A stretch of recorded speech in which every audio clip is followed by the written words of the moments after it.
I'm not going to use the person's name or profile who asked this question, but I've looked at that person's profile, I've looked at their Quora activity, and I'm ready to answer this question for that person, and hopefully it can help others as well.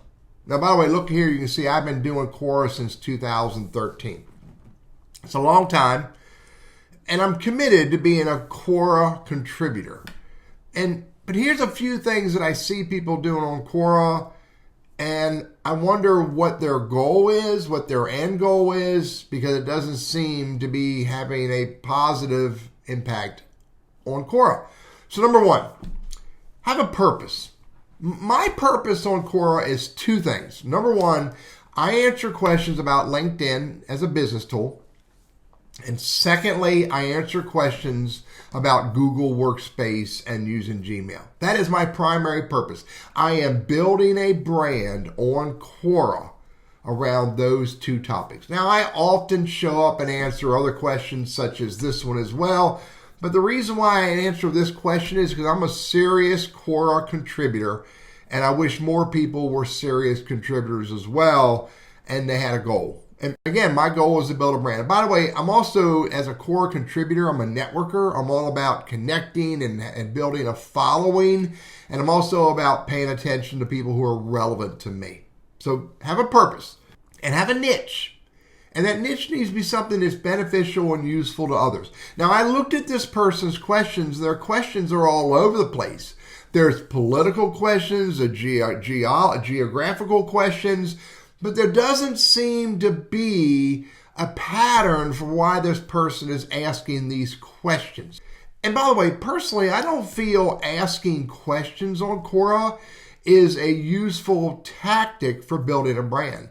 I think answering questions on Quora that you have the ability, the experience, the knowledge to answer, focus on a niche is a powerful way of building a following and building a brand. That is a big differentiator right there. Asking questions, specifically questions that are all over the place, versus answering questions that are focused on a niche that you have the ability to speak to.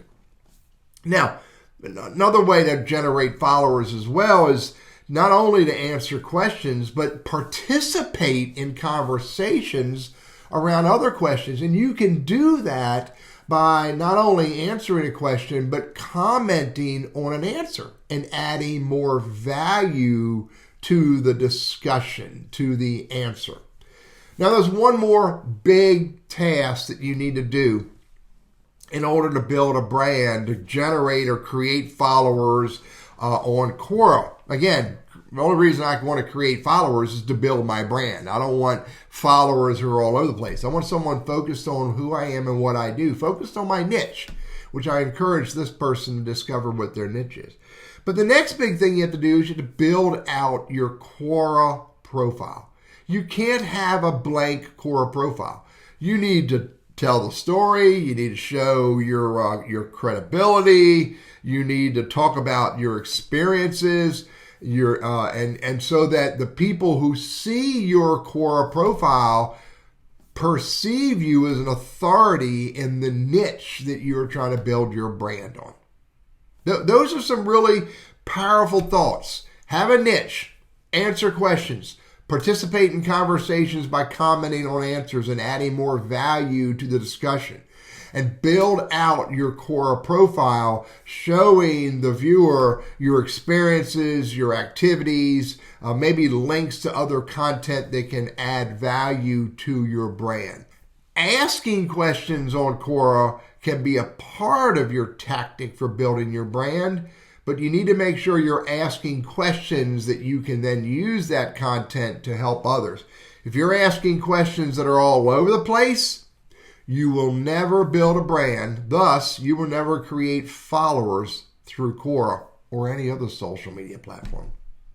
I'm Teddy. I'm serious about being a Quora contributor, and I hope these ideas are useful for you.